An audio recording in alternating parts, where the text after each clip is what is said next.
नमस्कार साथियों, हम मौजूद हैं आरपीएस सवाना में और यहाँ पर एक बैठक का आयोजन किया गया है। विभिन्न सोसाइटियों से पहुँचे हुए लोग, आइए जानते हैं क्या है पूरा मैटर।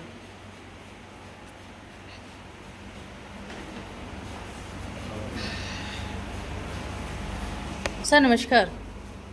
नमस्कार मैडम। क्या कहना चाहेंगे, किस लिए बैठक में आज आए हैं, क्या क्या मुद्दे हैं आप हम लोगों लोगों के और कौन सी सोसाइटी से, नाम बता दीजिए। मैं अमोलिक हाइट्स से हूँ और अमोलिक हाइट्स का प्रधान हूँ। यहाँ हम लोग जमा हुए हैं, उसका एक ही ऑब्जेक्टिव है, मोटो है, जो सोसाइटी में कुछ कॉमन प्रॉब्लम्स हैं, तो हम लोग एक प्लेटफॉर्म पर आकर के अपने कॉमन प्रॉब्लम एक दूसरे को बतावें और एक दूसरे की समस्याओं से को भी शेयर करें और इसके बाद इसका एक्शन प्लान बनावें आगे कैसे ये जो हमारा सॉल्यूशन है प्रॉब्लम्स का, यही मेन मोटो है इस मीटिंग का। नमस्कार। नाम बता दीजिए पहले और सोसाइटी। मैं प्रेसिडेंट एमराल्ड। जो सोसाइटी के अंदर की समस्याएं हैं वो तो विभिन्न आरडब्ल्यूएस समय समय पर सुलझाती ही रहती हैं, पर जो बहुत सारी ऐसी समस्याएं हैं जो हमारी कॉमन है सोसाइटियों की, जैसे कि हमारी ये खेड़ी रोड है, हमारी सोसाइटियों के बीच में से होकर गुजरती है। इस पर इंक्रोचमेंट काफ़ी है, लाइट का कोई प्रबंध नहीं है, कोई पुलिस की गश्त वगैरह भी प्रॉपर नहीं होती, बारिशों के दिनों में पानी इकट्ठा हो जाता है, कोई ड्रेन सिस्टम वगैरह नहीं है। तो उसके अलावा भी बहुत सारे पॉइंट्स हैं जो हम सभी सोसाइटियों के कॉमन है। यहाँ पर लगभग 20 से 25 हज़ार की आबादी है जो इन 4-5 सोसाइटी में रहती है। कौन कौन सी सोसाइटियाँ हैं जो 4-5 है? एक तो आरपीएस सवाना सबसे बड़ी सोसाइटी है, लगभग 2600 परिवार रहते हैं यहाँ पर। एक अमोलिक हाइट है, आरपीएस ओरिया है, एमराल्ड हाइट है, पीयूष हाइट है, ये बड़ी सोसाइटी है। तो जो कि सीधी तरीके से इन समस्याओं से काफ़ी ज़्यादा प्रभावित है। तो यहाँ पर नगर निगम द्वारा और किसी भी डिपार्टमेंट द्वारा पूरे ग्रेटर फरीदाबाद में ही कोई ध्यान नहीं दिया जाता है। इसलिए हम लोग सभी सोसाइटी के आरडब्ल्यूएस से इकट्ठे हुए हैं और इन समस्याओं को सुलझाने के लिए हम विभिन्न एजेंसियों पे, जहाँ भी गवर्नमेंट बॉडीज़ हैं, जाने का पूरा प्रयास करेंगे। सर आप कुछ कहना चाहेंगे?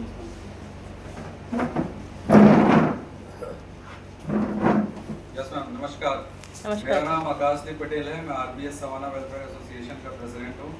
और आज की जो मीटिंग है हम लोग काफ़ी दिनों से प्लान कर रहे थे और finally after 1 month of deliberation discussions आज फाइनली हम लोग मिले हैं।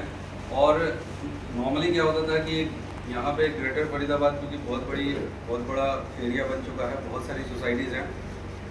ग्रेटर फरीदाबाद के एसोसिएशंस बहुत सारे बने हुए हैं, अलग अलग मैटर्स पे वो लोग टेकअप करते हैं इश्यूज़ को at the appropriate forum, but result mostly नहीं मिल पाया है। तो हमने सोचा कि क्यों ना कॉन्सेंट्रेट करें हम area specific rather than going global, सारे ग्रेटर फरीदाबाद की समस्याओं को एक साथ डिस्कस करने के बजाय हम जो आस पास की नेबरिंग सोसाइटीज़ हैं वो सब मिल के बजाय अकेले अथॉरिटीज़ को अप्रोच करने के एक साथ आए, एक प्लेटफॉर्म पे आए और वाकई में जो इश्यूज हम सबको बहुत ज़्यादा अफेक्ट कर रही है उसको एक जॉट डाउन करें, उनकी प्रायोरिटी सेट करें, वहाँ एक्शन प्लान बनाएं, कौन से अथॉरिटी है उसको आइडेंटिफाई करें जिनको अप्रोच करके हमें इसका सोल्यूशन मिल सकता है in an applicable way of course.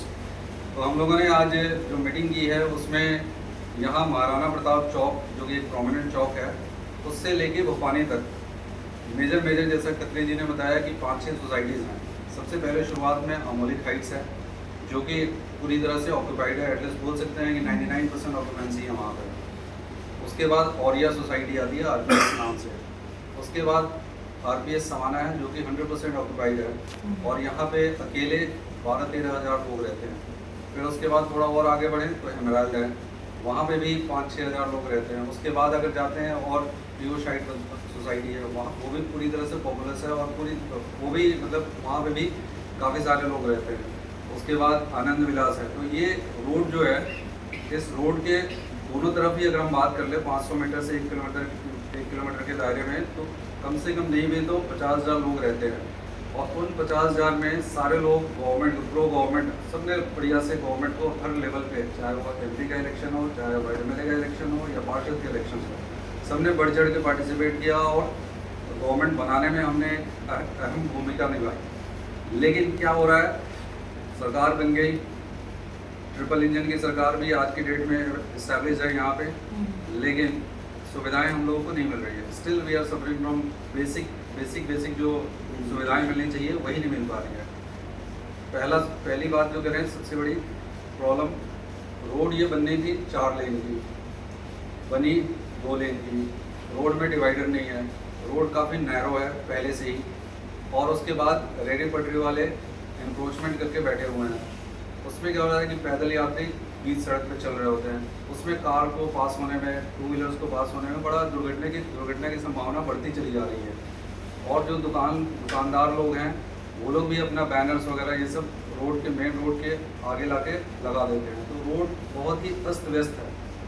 20 से 25 मिनट शाम को लोगों को लग जाता है। 4 लेन की होनी थी, ये कब घोषणा हुई थी? ये 2024 इलेक्शन के पहले इस रोड का निर्माण की बात कही गई, टेंडर में पास हुआ 4 लेन की। और कहाँ से कहाँ तक जाएगी? ये बेसिकली मंझावली पुल तक जाती है और उसके बाद फिर आगे की कनेक्टिविटी यूपी के उसमें।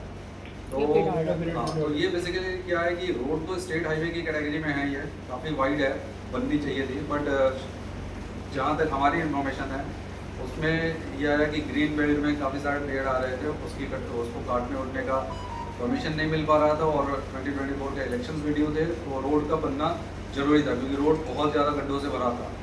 तो आनंद फानंद में या इलेक्शन को ध्यान में रखते हुए रोड बन गई 2 लेन्स की।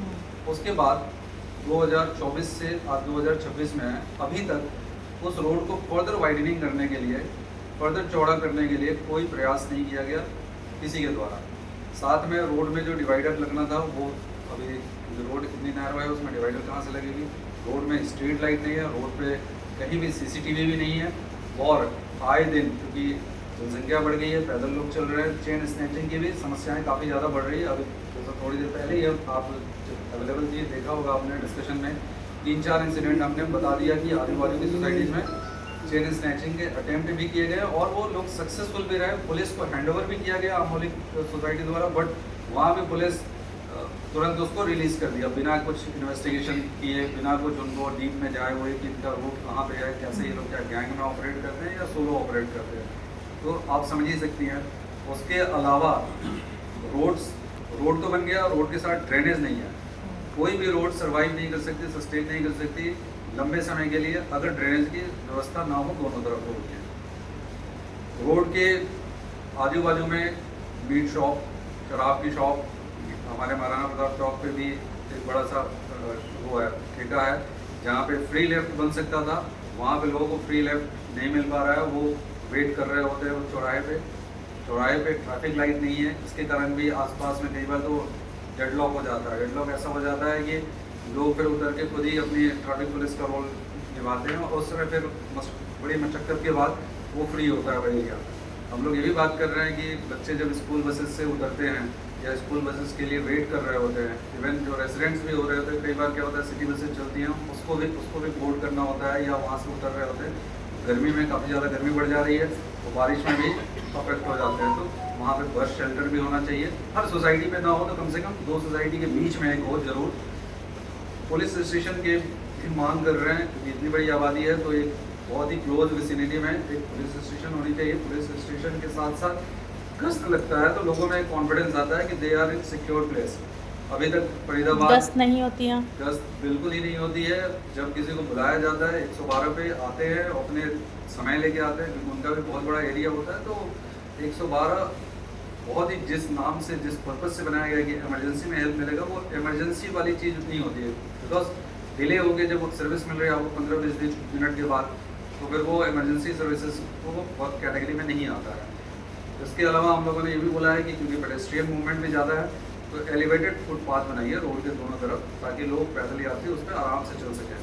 यहाँ हो क्या रहा है, जो पेडेस्ट्रियन के लिए रास्ता बना हुआ है या जगह जो बनी हुई है रोड के थोड़े दोनों तरफ, उस पर तो रेडी पटरी लगी हुई है, उसमें वो लगे हुए हैं, ठेले लगे हुए हैं, इनक्लोज्ड है, तो वो अवेलेबल ही नहीं है। लोगों को मजबूरन रोड के बीच में आके चलना पड़ता है। फिर हम ये भी बात कर रहे हैं कि हमारी सोसाइटी में आप अगर पूरे यहाँ से लेके भोपानी तक चले जाए, जो भी सोसाइटीज हैं दोनों तरफ पर्याप्त ग्रीन बेल्ट गवर्नमेंट ने ईयर मार्क किया है, बट उन ग्रीन बेल्ट को कोई देखने वाला नहीं है। एमसीएफ की तरफ से जीरो सपोर्ट है वहाँ पे। एमसीएफ सिर्फ टैक्स कलेक्शन पे फोकस करती है, टैक्स में डिले होता है उस पर पेनलाइज करने में फोकस करती है। बट जब बात आती है कि उनकी ऑब्लिगेशंस, उनकी ड्यूटीज़, उनकी रिस्पॉन्सिबिलिटीज़, तो वो बहुत ही दूर दूर तक उनका यहाँ पे दिखते ही नहीं है। सबसे बड़ी समस्या एक और जो हम लोग के सामने आती है, जब हम जाते हैं मिनिस्टर्स के पास, एमएलए के पास, वो लोग फ़ोन कर रहे होते हैं, दे देमसेल्व्स, उनको समझ नहीं आता है कि जब इंजीनियर से बात कर रहे होते हैं तो पहले ये वेरीफाई करते हैं क्या ये एरिया एनसीएफ में आता है, क्या ये सड़क एफएमडीए में आती है, क्या ये सर्विसेज पीडब्ल्यूडी में आती है। वो खुद ही जगल हो जाते हैं, समझ ही नहीं आता है कि ये एरिया कौन सी फैसिलिटी किस कैटेगरी में है। कोई रोड, कोई बोर्ड भी नहीं है शायद इस चीज़ का, साइनेज वगैरह तो एकदम बोल सकते हैं कौन से एरिया में आता है, क्या है ये। राइट। तो वो जब आपके अथॉरिटीज, आपके जो डिसीजन मेकर्स हैं, पॉलिसी मेकर्स हैं, जब उन्हें ही पता नहीं है कि कौन सी सर्विसेज, कौन सी फैसिलिटी किस कैटेगरी में आती है और कौन उसके लिए जिम्मेदार है, तो फिर क्या होता है कि फ़ोन फान तो हो जाता है। जनता जब भी पहुंचती है वो फ़ोन कर लेते हैं, फ़ोन उठा भी लेते हैं, एश्योरेंस भी दे देते हैं, उनका नंबर भी हमारे साथ शेयर कर दिया जाता है। पर जब हम फॉलोअप करना शुरू करते हैं तो पता चलता है कि यार ये तो मैंने चेक कर लिया, मेरे एरिया के बाहर की चीज़ है, पर या यही मेरी लिमिट है, इसके बाद ये एरिया आपके बाद इस लिमिट के बाद आता है, इसलिए हम नहीं कर पाएंगे। तो इस तरीके से फिर हम लोग भी 2-3 बार 4 बार ट्रेनिंग जॉब करने वाले लोग हैं, 3-4 बार जाके थक जाते हैं और फिर at the end of the day घर आके बैठ जाते हैं। तो अभी तक क्या था कि अकेले सारी सोसाइटीज़ ने मेहनत की।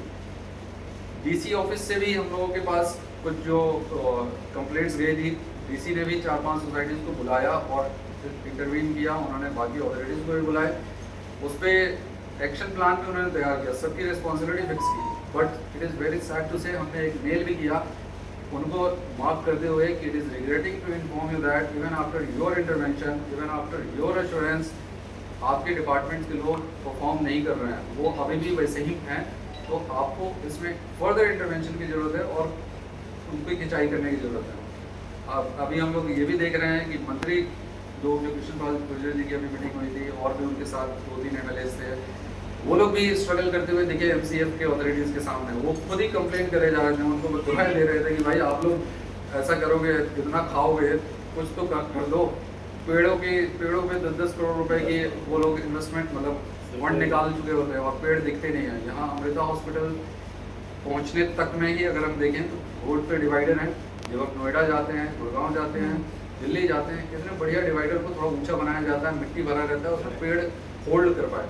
यहाँ डिवाइडर में मिट्टी ही नहीं है, पेड़ क्या होल्ड होगा उसमें, पेड़ कितना बड़ा हो जाएगा। ये सारी चीज़ें जो आईवॉश हो रही हैं गवर्नमेंट के द्वारा, अथॉरिटीज़ के द्वारा, और जिसके कारण से हमें प्रॉब्लम्स हो रही है, उन प्रॉब्लम को हम चाहते हैं कि एक साथ ज्वाइंटली रिप्रेजेंटेशन दे। अगर हमें लगता है कि सीएम विंडो पे जाना चाहिए, सीएम विंडो पे भी जाएंगे। अगर हमें लगता है मीडिया पार्टनर्स जैसे आप लोग हैं, मीडिया के बंधु लोग, उनकी हेल्प लेके हम उन लोगों तक अपनी बात पहुंचा पाएँ, ये कोशिश ज़रूर करेंगे।